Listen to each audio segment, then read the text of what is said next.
let's go. Greetings, my friends. Welcome to the next episode of the Mint Mob Podcast. It has been a while, but I've got Alex back on the line across the pond in Germany. We're going to catch up with him, see how his wedding was, talk a little bit about what's been going on in the world of GoodFellas over the last couple weeks. And we will start with just saying hello. What's up, buddy? How are you? Hey man, I'm doing really good. Yeah, you're right. It's actually been a while. I almost forgot how to use that microphone here, but yeah, glad to be back. And yeah, you mentioned my wedding. I'm a married man now. Maybe people can hear it in my voice. I sound a little more masculine now.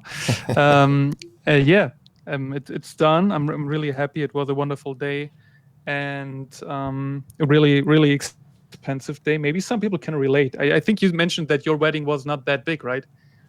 No, we did a destination wedding in Hawaii, and we brought like 20 people, 25 people with us, something like that.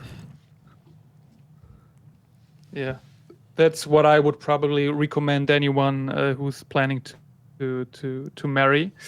But yeah, most important thing, it was a beautiful day. It was a day to remember. And now on to not better things, but yeah, going on from here, of course. Now the next big step is like, obviously women start talking about kids and getting a house and all that stuff. It's not done with the wedding, so the real fun starts now. But yeah, looking forward to everything to come. But the biggest thing that happened inside our cosmos right here in our little NFT world was the Blue Moon badge, and this is something. Do you remember when we started having the idea of having another Siren Syndicate badge? Because it was actually a pretty long journey, right? Yeah, the whole thing has been a long journey, but yes, you're absolutely right. Yeah, it's really cool. I mean, when you think about how the idea started, the first conversations we had with Daria, the whole Blue Moon theme, and all the way down to that day on May 31, and so many people jumping in, so much attention. Obviously Daria did some great stuff with the honorary Sirens. By the way, credits to her. Like, that was her idea. I'm not sure if that was said publicly already, but she reached out to us and was like, hey, what do you think about the idea of creating honorary Sirens? And we were like, yeah, of course. I mean, it's additional work for you, but I love the idea. I love good art. We know that you can deliver good art, and I think the community would be really happy about that and would love to get that chance. And yeah, I think even some people out of our community got some pieces, right? I think I saw a beautiful piece from STC, a beautiful honorary Siren. Mark was lucky, even though it was probably not luck because he wrote like 100 comments, but I really wished for him to get one. And yeah, Mark, if you're listening, congratulations. And the piece is really cool. I know that everyone knows that he loves green. And all in all, I feel like, that was a really beautiful badge. Art-wise, probably one of the best we ever had. Marketing-wise, attention-wise as well. And yeah, can't wait to continue the journey of the Sirens. How did you like all that? I know you had some sleepless nights, right? Yeah, I had a lot of sleepless nights. Basically, the whole week was sleepless nights for me. But yeah, like talking about the honoraries, those were fantastic. I had a chance to finally look closely at the one she did for Mark. And, she not only got the green in there, but of course she had the Seahawks logo and, the capiche on the headband and everything. So it was kind of cool to see that happen. And yeah, Mark was in there commenting like crazy, and that's awesome that he got a piece. So kudos to him and kudos to her for making it happen. That was definitely a fantastic idea.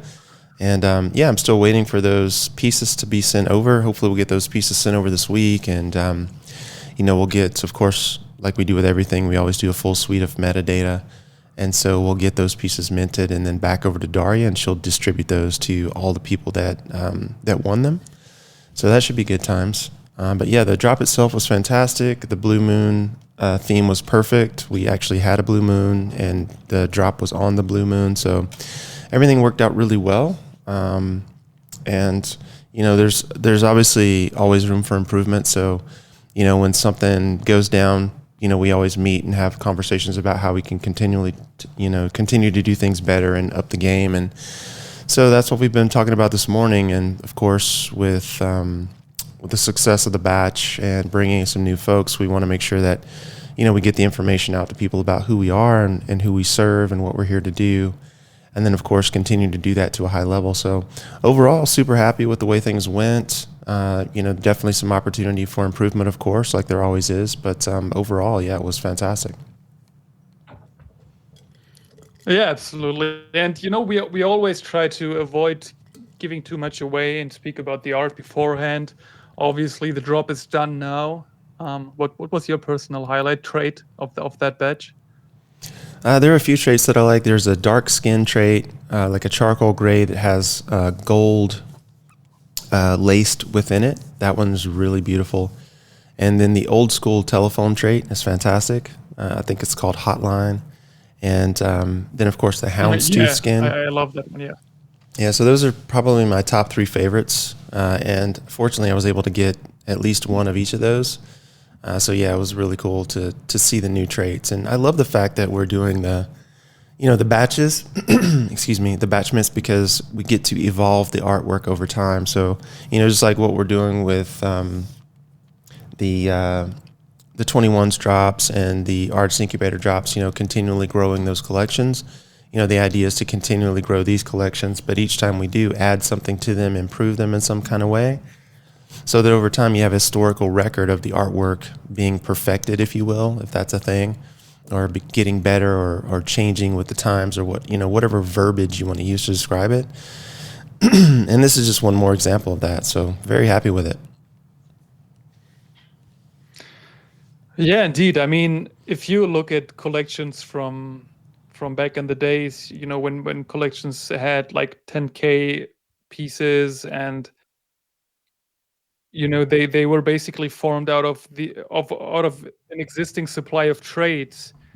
There was basically nothing new, right? Like, imagine our Sirens, 10,000 pieces, how many different traits at some point we will have, right? Mm-hmm. And I can't say it enough. Like, I love those, different backgrounds. If you look at the Blue Moon, for example, now, I love when it's like a little different, but I love that it's like not the majority of pieces having such a background, because looking at them in total, like looking at I'm right now, I'm looking at Magic Eden and looking at all those pieces. It's actually pretty cool to have like a single color for the background. But every here and there, like a little special background really makes it cool. Unfortunately, I was not lucky enough to mint a Blue Moon background. But on the other hand, I think I got like a Capo, a Consigliere, and a Hitman, and I only minted like 8 pieces. So yeah, it's like there are only two of each, right? So yeah. I was actually pretty lucky, I guess. Yeah, that's pretty wild. And love let me have some luck, man. Dude, yeah. You got all the. I was wondering where all the ranked pieces went. Apparently you minted them all, huh? Yeah, I have to get my family right. Yeah, for sure. And the head traits are really good. I love that they're like, a great variety of colors. Like, we have a lot of different colors of the head traits. And Daria mentioned the fur coat is her favorite. But yeah, you guys, if you haven't seen the Sirens, definitely check them out. Really cool, really great feedback from everyone. We got many new eyes onto our collection, and I feel like everyone has been happy. Like, when I see the Sirens on the timeline, or even like the mail forum, I always feel like, how come not more pieces want one of those? Because I feel like it's top-notch art. Like, it's like the best art out there, right? Like, and I'm not because it's my art or it's our project. It's like, it's crazy, man. Like, I feel like we still have to get out there and show people. And when people see those Sirens, they were always like, oh, it's so cool, where can I get one? And this is our challenge here, right? Like, we need to bring the Sirens out to the world and show to people. Yeah, well, that's always the challenge, right? But in this space where so much of it is just people following the whims of influence and status, I mean, it's very difficult to break through the noise. Mm-hmm. And so, we've had to deal with that and creating the project. And so, the thing that we've, I think, done the best job of, aside from being consistent with what we're doing, is, telling the story of that, and continually looking for other collectors specifically. Yesterday, for example, someone had posted that they weren't able to get a piece. And so I just, Hmm. excuse me, I just posted underneath them. I was like, hey, I was able to max min. I'm happy to share if there's something in my collection that you'd like to, to grab or whatever. And so we started talking or what have you and went into DMs and we were having a conversation. And basically part of the conversation is me vetting him. I'm like, what type of person is this? Are you a collector? I'm just kind of asking, or not really asking point blank, but I'm sort of hinting at it, we specifically support collectors and, we want to make sure that the artwork finds its way in the hands of people who care about it, that sort of thing.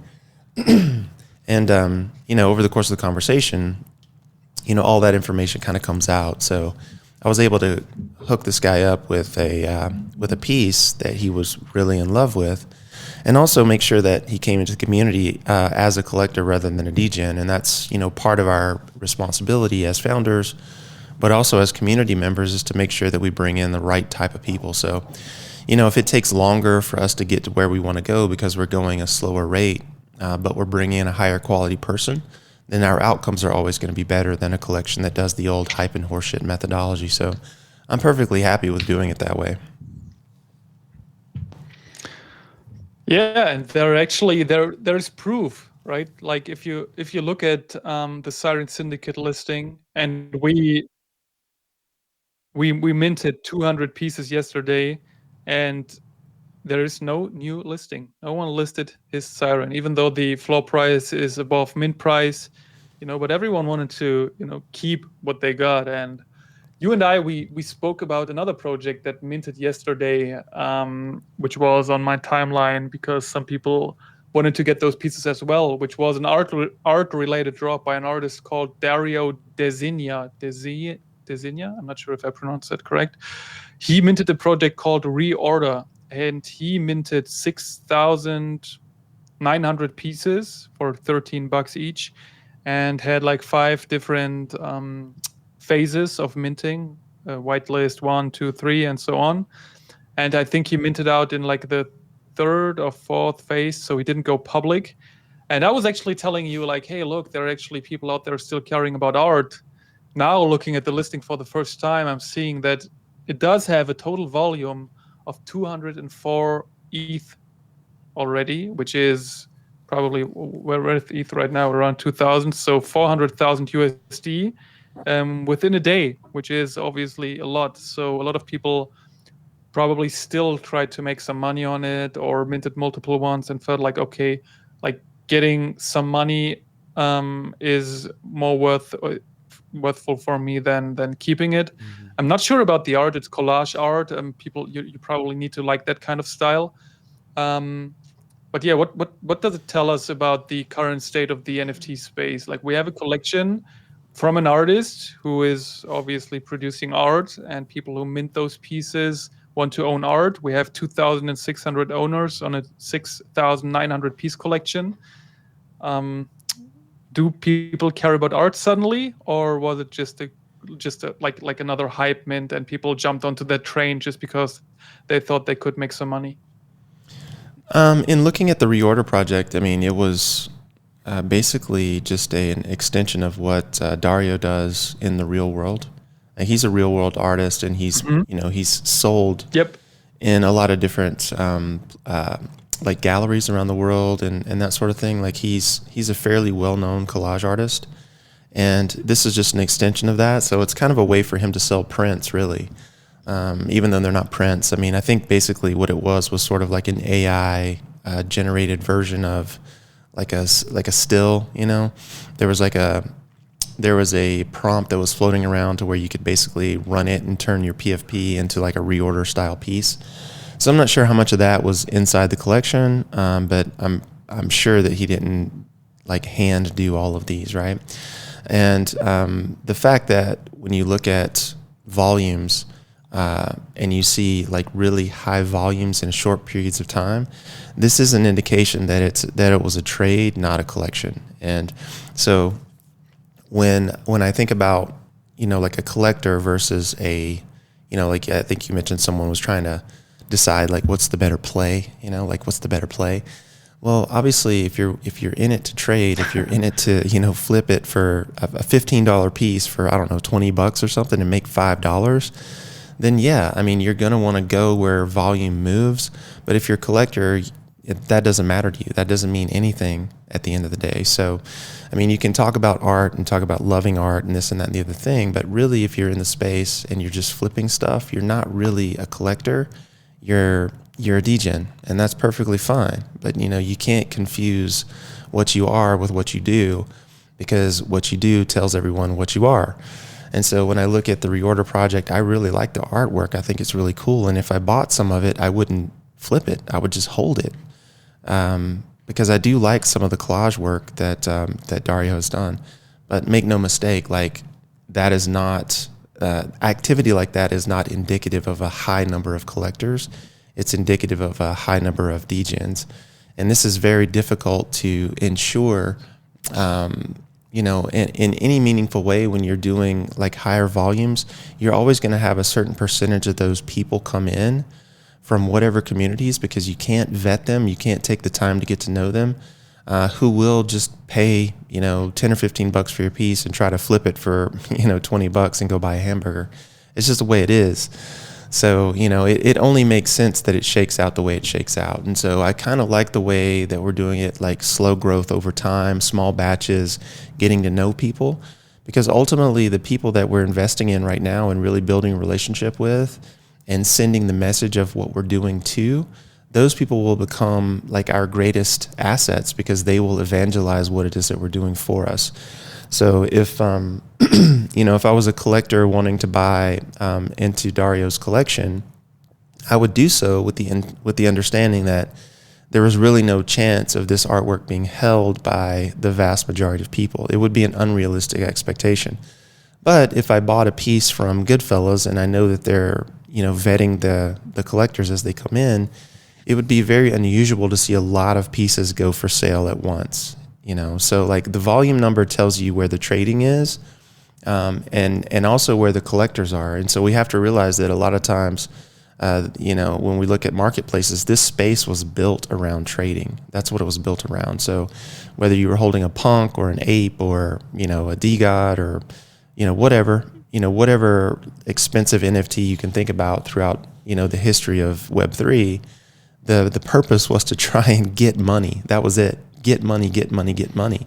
And that's not the purpose of what we're doing here. I mean, literally, our stated mission is to unite beautiful things with beautiful people, in a nutshell version. So the volume number for us will always suffer so long as we're doing that, and I'm perfectly okay with that.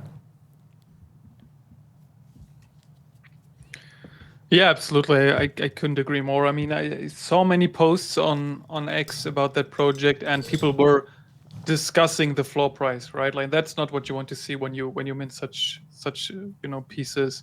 I feel like whenever you mint such a piece, it should never be about the price. It should be, do I like the art? Don't I like the art? Should I buy one? Shouldn't I? Should I like, if you buy it, please keep it. And you mentioned it, right? Like the only thing that was interesting here is that he had a limit per wallet for one piece.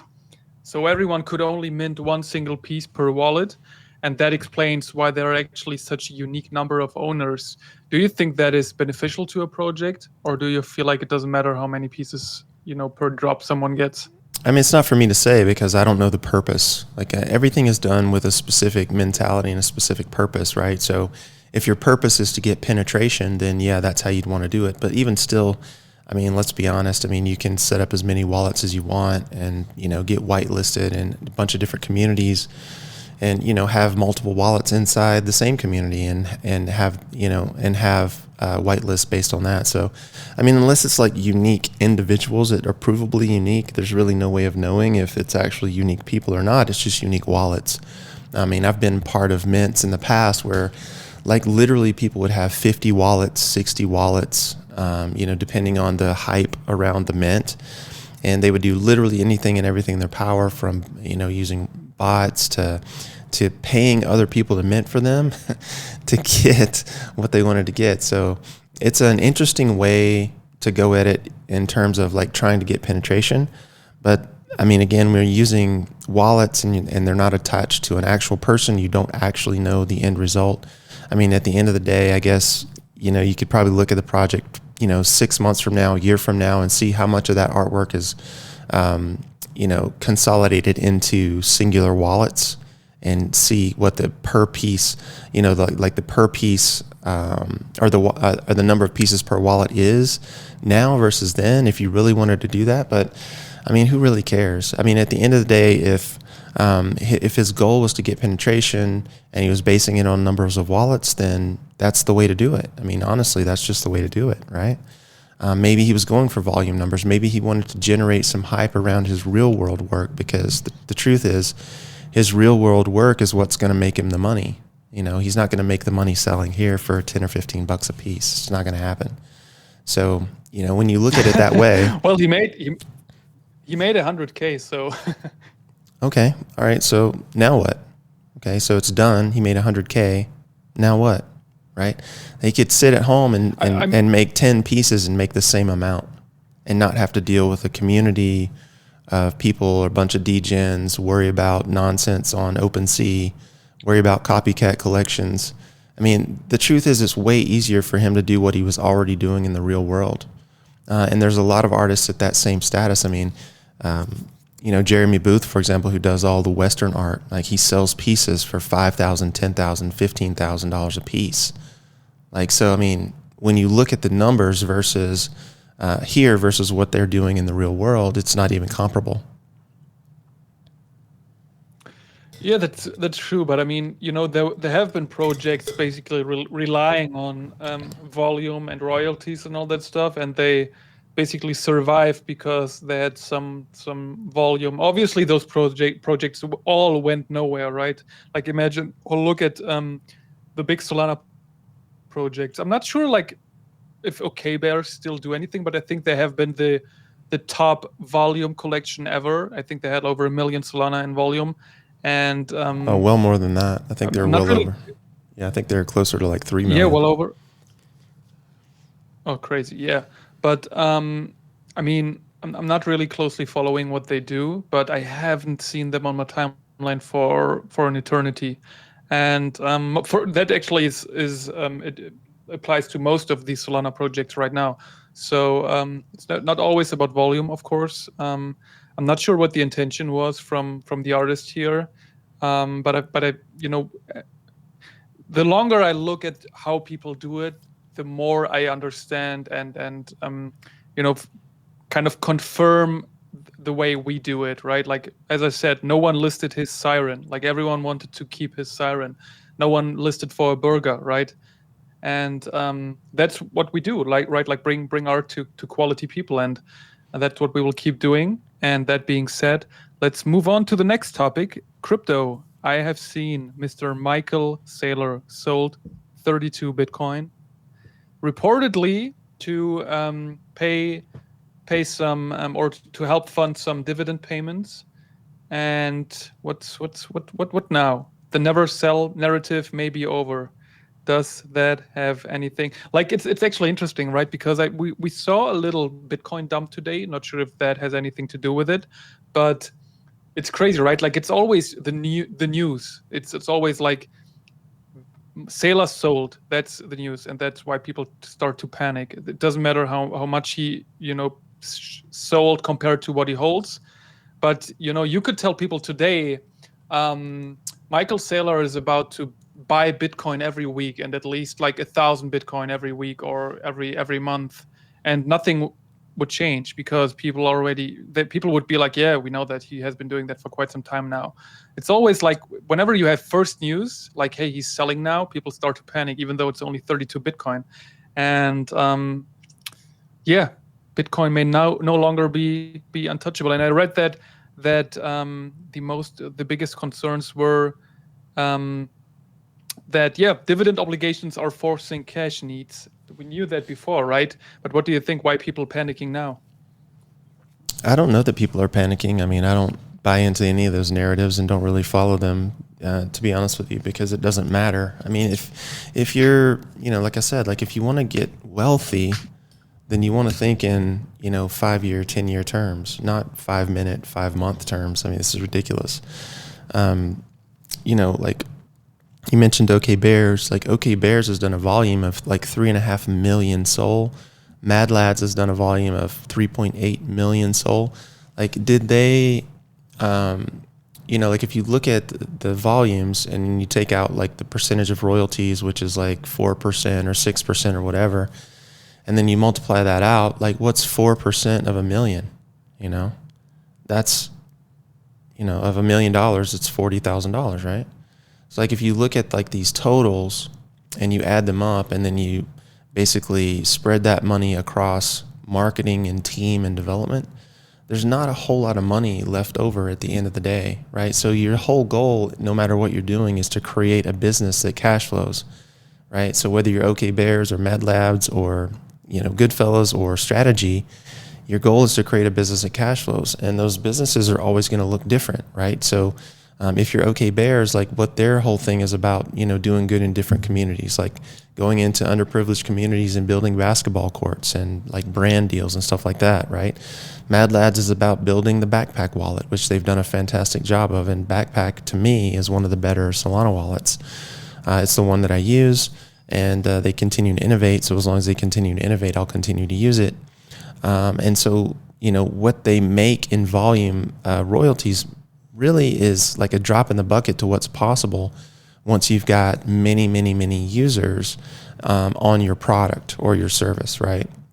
So if OK Bears can generate more brand deals, or if Mad Lads can generate more end users for their platform or for their wallet in this case, just like Strategy, if Strategy can create more investors, then the business has a greater chance at cash flowing, whether they're selling time, attention, services, or products.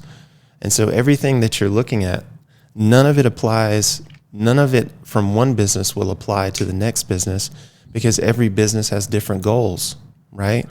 And so when we're asking about volumes or sales or pricing or any of the rest of it, if you're just an independently wealthy individual, I'm just going to use a ridiculous example. If you're an independently wealthy individual and you're building in the space, none of your numbers matter because you can fund it forever. And this is the whole goal of business. But if you're not independently wealthy, then you have to find a way to fund it so that people can get paid, artists can get paid, collectors can be supported, services can be created, apps can be built.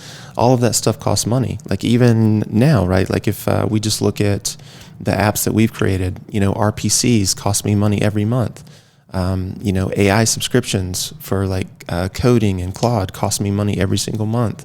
Like everything costs money, right? So at the end of the day, we have to find ways to support the activity that we plan to create legacy from.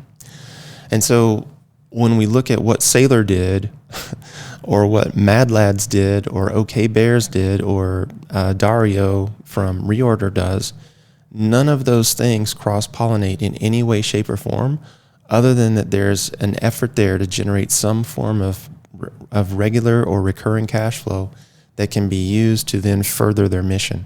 That is literally all that matters. That's all business is, and that's all we're doing here. Like we're here to do the same thing. We're just doing it in a different manner, going from small growth to large rather than trying to, go from large and then like maintain, which ultimately ends up in people getting smaller because they weren't prepared for what came on board. So for us, it's about building foundations, bringing in enough money to support operations, pay RPCs, coding fees, development costs, marketing costs, whatever those things end up being, and building relationships with collectors over time that can help us expand and continue to grow that business, which is how you would grow a business organically in the real world anyway. So we're doing like a proven method from the real world that's been questioned in like virtual world. So I have no issues with how anyone chooses to build their business or price their product or sell their thing, so long as their end result, helps them further the message or further the, their vision into becoming reality. And that's literally all it's about. I love that you just said that, the way we do it is a proven method, because on the other hand, the way others do it is proven to fail, right? Like, I mean, how many projects have we seen, still trying that old same playbook of minting? I mean, okay, your the OK Bears example you made was a little misleading. I think they made like, I don't know, $30 million in royalties, but yeah, still, where are they today? Obviously, if they were a company, if they had to pay salaries and all that stuff, they would not be able to do that today with, I don't know, 5 or 6 sales per day. So um yeah, I hope, they grow their IP still. I hope they still get, good partnerships, because I think we've said that from the very beginning, that especially OK Bears did a really good job when it came to providing IP rights and all that stuff. So um, as long as we have some flagships on Solana, like Mad Lads, you mentioned the backpack wallet, which is really, really good. Um, we have some failed examples as well, right? Like the eGods did their token, all that went to zero. They're kind of, left and abandoned since Frank went away. It's interesting. We had that conversation once. The importance of the founders, right? Like when Frank was gone, you knew the eGods is probably going nowhere, right? The founders are everything because they set the tone and they provide the vision, and then the community supports it, right? So like you can think of it as a symbiotic relationship. Like the founder provides the vision. It's like, hey, here's what we want to create. Here's what we're doing. And then the job of the founder is to propagate that idea. The problem with Web3 is that the founders don't do a good job of propagating the idea in most cases. So like, when you were picking these random examples, you have to be very careful, because not only do the examples matter, but the time matters. The time frame matters. So if, like if DGods was launched today, it would do absolutely nothing. Okay, nothing. If OK Bears was launched today, it would probably do nothing. Same thing with Mad Lads and all the rest of them. Absent the hype and the marketing budgets that were basically being thrown at the wall in like 21, 22, when it sort of peaked, you don't get what you have today. So like all of these people who came before us sort of set the stage for what was, working at the time. Does it work today? No, not even remotely. Today, you need to actually have a good product, a good service. You need to take care of people. You need to be less opaque, more transparent with what you're doing. You need to build trust. And the truth is, like, everyone's consolidating around quality. So the narrative to quality has actually become a narrative. We've been talking about quality work for the last 3 years, but now all of a sudden other people have suddenly realized that they need to actually do quality work and show up in the space and do good things. And it's kind of funny to me because like this is the basis of all good businesses or all good organizations or foundations or, whatever you want to call your thing, right? So whether Frank is at DGods or not really has nothing to do with what the product of DGods is right now. If the product at DGods was good, then people would still be there. DGods sold status. That's what they sold.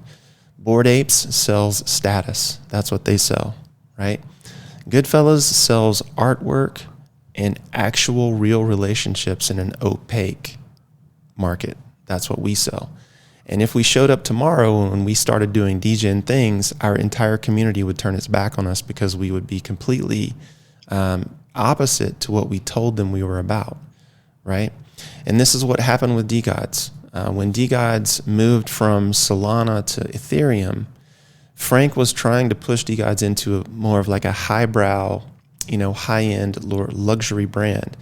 And he actually did a really good job of that because he knew that the status play can only last so long. And when he did that, they created a token and they created an application where you could actually win things on their tokens. And that was actually a really good app. And unfortunately, when they dropped that last bit of artwork that to degens, they dropped actually really good artwork to a bunch of degens, and then they poo-pooed it, right? And when the degens poo-pooed it and it caused a ripple in the community, now all of a sudden you had this divide, And now Frank was suddenly in question, and now all of a sudden the most recent version of the art was no good, and blah blah blah blah blah. When the truth of the matter is, the third act or third season art was the best. It was the absolute best artwork that they did. It was the smoothest. It was it was the cleanest. It was the best looking work by far. But Degens poo-pooed it, and rather than Frank saying, "Listen, I have a spine, and this is the direction that we're going," he allowed himself to be sort of influenced or pushed into walking back all of those decisions that he made. And he probably started second guessing himself, and there was a lot of money and a lot of reputation on the line, and I think he just made a bad decision. And this happens in business all the time, so it's not unique to Frank. Like, all of these projects do the same thing. When you show up on these spaces and it's one of these quote unquote mega spaces where everybody's telling you about their project, when they start talking, and then they start saying, well, we have this thing over here, and we have that thing over there, and we're also doing this, and then we're doing that, and we've got this other thing happening in a month, and we got this and this and this and this and this, and before you know it, they're trying to be all things to all people. And so no one's even listening at this point, because it's like, well, you're not saying anything different. You're just saying that you're everything to all people, just like the last person did and the last person before that. What do you actually fucking do here, person? So it's kind of funny, because when I go up there, I'm like, hey, what we do is really simple. We serve collectors. That is what we do. We put high quality art in the hands of high quality collectors. Period, point blank, the end. If you have questions about that, I'm happy to answer them. Right? And so, like, when I'm done speaking, like, everyone is clear on what we do. There's no doubt about what we do, right? But if you meander through the world wondering and changing and shifting and doing this and following that trend and trying to chase this, you get fucking nothing. And this is the thing that still so many people have to learn. You cannot be all things to all people, because just doing one thing and doing it right for one group of people is hard enough. I mean, literally, pick a thing, stick with it, and let that be your thing, and become the best in the world at it. If you can do that, people will talk about you, people will find you, you'll develop good reputation, you'll develop good relationships, and people will know, all right, if I want to collect something beautiful on Solana, you know what? I need to go see what's going on at GoodFellas. That's what they do. Yeah, many good points. And when you mentioned the spaces every now and then show up to, you probably have to listen to many projects basically pitching what they do. And it's interesting because those kind of spaces have been around for pretty long already, and we have had those spaces in 2022, 3, 4, 5, and just my prediction, I guess most of them will not be around for too long. That's what statistics say as well. But I would love to have spaces, with people who have been around for very long already, right? Like, it's actually proof of what you do, and proof of whatever you do works is if you're around for longer than 1 or 2 or 3 years. And that's why I'm not the biggest fan of projects showing up pitching, hey, we are about to build this and this and this, because usually it's not going to work out. So I'm actually interested in connecting with people who have been around for quite some time, and that's why I love all the people who are around us, right? Like, if we look at the artists we're working with, Daria is the best example, right? Like, she's been around for so many years now. She's been consistent. She posts every day. She's like very, very professional when it comes to working with her. Maria, basically the same. We have many collectors in the space who just keep collecting and get what they love, and that's why we love what we do, and why I wake up every morning looking forward to jump into Discord, to X, and see what people posted. And we basically build the space we love, and now we need to continue to grow it, and deliver new things consistently. And I feel like we always say that, right? The best is yet to come, and there are so many great things on the horizon, and I can't wait for all the things to happen. But let's jump into our final topic for today. Solana adoption continues, and I read that Cash App started. What did they do? They launched stable coins on Solana. I'm not sure. Cash App, is it like, I think it's not common in Europe, but in the United States. So is it like PayPal or something? It's kind of like that. I mean, it's just like a payments app that enables like Bitcoin and stuff like that. So, yeah, I mean, Hmm. it's like a sister app to what Jack and those guys were doing at Block, and so yeah, it's just another Okay. payments app. Okay, because like I think when I saw some YouTube videos from the United States, they people were like when they were like doing surveys in the streets, they were like, "Hey, what's your Cash App?" It's like an easy way to pay, someone, and probably among young people. But yeah, pretty cool. And Solana launched USDC. No, Cash App supports Solana. Um, and this is actually, another big thing on Solana's way to adoption. And there were, I think, the post you quoted actually um, had some more interesting topics. Like, we've been talking about Solana, becoming a major tokenized stock platform. That's something that's going on Solana.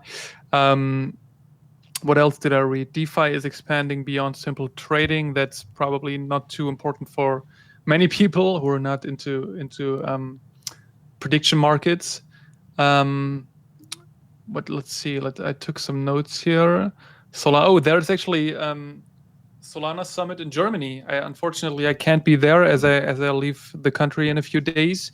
But yeah, it's great to see. Like Solana is, whenever I see the revenue from all these old ass chains and chains that are valued like at billions, and they have barely transactions, and then you compare it to Solana and what they do, it's actually, looking at Solana for $70 right now, or it's 70 euros, um, feels too cheap, man. I just feel like I need to, make another bank deposit and get some more Solana. It's such a safe play, right?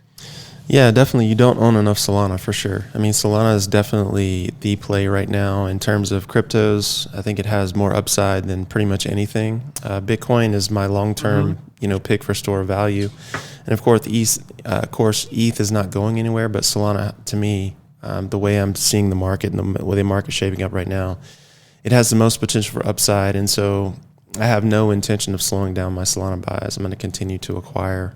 And you mentioned the post that I made, and this is just, I do this periodically just to remind people that adoption matters.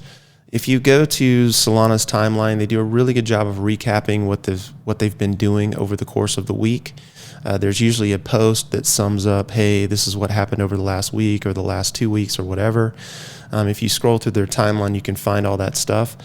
But basically, at every Solana summit that they've had, every breakpoint, every event, they continue to bring in big name banks, big name financial institutions, and big businesses. And they do this because, again, like Solana is the obvious choice for business rails.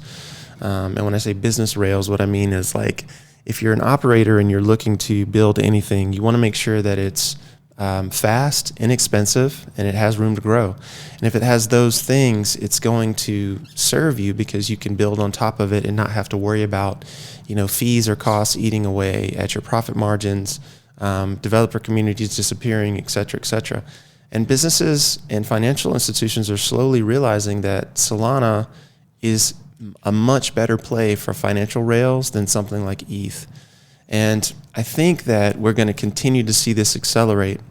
Again, this doesn't mean ETH is going anywhere. ETH has a 5 or 6 year head start on Solana, and it was the first smart contract platform. And so it has a deep dev community that's not going anywhere anytime soon. But when you look at adoption curves, there's no doubt that Solana's adoption is speeding up at exponential rates. And basically what happened this past week with SoFi is a company here in the US, and they are like the first nationally recognized chartered bank that's going to back cash reserves 1-to-1 on Solana. Okay. They're also on Ethereum. Okay. And someone posted a snapshot the other day. It's like Ethereum holdings of, SoFi USD is like I don't know, some massive number, and then it's like Solana holdings of SoFi USD, and it's like a much smaller number. And they did this side by side snapshot to sort of counteract the point that I was making about Solana being adopted. And I just liked the post and I didn't say anything. But what I wanted to say was, that's a fantastic snapshot. Now keep posting a snapshot every week for the rest of the year, and let's watch what happens. And what you're going to see happen is you're going to see those numbers on Solana continually grow and start catching up, if not surpassing. And again, the reason for that is cost and infrastructure. And if you're a business and you can plug into these things, you've got a massive developer community the world over that's actually working together on the same project rather than ETH devs being split up amongst 100 different, side chains or L2s. So you've got the massive concentration of manpower and also development energy and resources going into a singular platform, and that again comes back to focus. If you focus on the thing and you add multiple people in who are good at focusing on the thing, you're going to get more of that thing. And this is what's happening right now. So take your snapshot, right? Like Guy on my timeline, take your snapshot, take one again next week and the week after that and the week after that, and just watch what happens, right? And you'll see the effect of that focus has on building anything. In this particular case, like stablecoin penetration. But with SoFi being a nationally chartered bank, that's kind of a big deal because it sort of opens the door for other nationally chartered banks, meaning that it has like a banking stamp of approval or a government stamp of approval on it, kind of a thing. And then when you're mentioning Cash App, again, like Cash App is a subsidiary of Square or Block. If you remember Square, the payments platform, they changed their name to Block. This was created by Jack Dorsey, who of course created Twitter, and Cash App is an extension of that. And they enabled, stablecoin and crypto payments to millions of businesses around the world on their app. So that's kind of the big deal around what Cash App has been doing. So that's kind of, like the 10,000 foot view level of one aspect of adoption to kind of address your point there.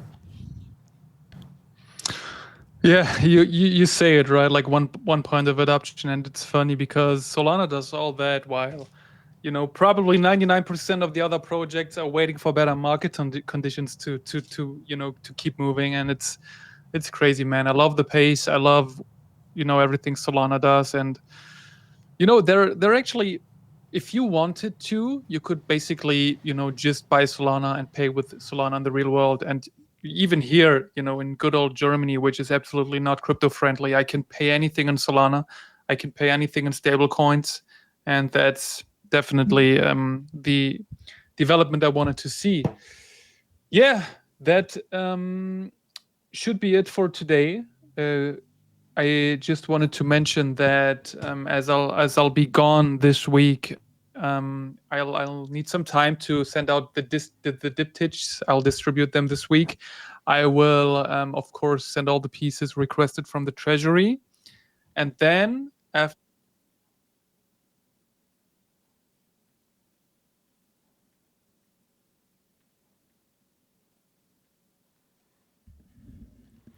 Hey man, I'm not sure if you noticed, but your volume just cut out all of a sudden. Did you hit a mute button by any chance? All right. No, I didn't. Like I just looks like my mic was turned off automatically. But yeah, what was the last thing you got from me? You I were was just speaking about. Yeah, you're about to close it Yeah, go out, ahead. so go ahead and just maybe start over with your close, and you can just edit this part out. Yeah. So this should be it for today. As I said, I will be gone this week, and I will start distributing the diptychs, the pieces, and everything requested from the treasury. And then next week we are, of course, starting the promotion for the next artist incubator artist. That tradition goes on, of course. And yeah, the artist reveal will probably be by the beginning of next week. Looking forward to have another beautiful piece added to the gallery as well. And that being said, enjoy your Blue Moon pieces. Let's try to share those pieces on the timelines and show people the beauty we brought to life.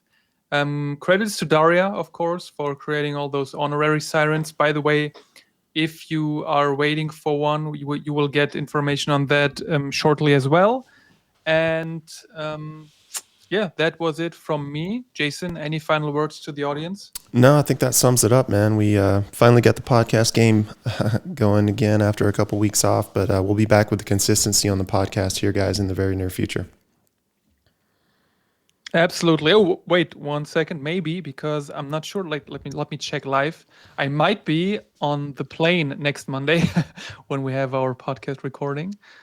Let's see. Yeah, I'll check that after the call. And yeah, but we will be consistent again. And see you guys on the next episode. Bye bye. Take care, guys.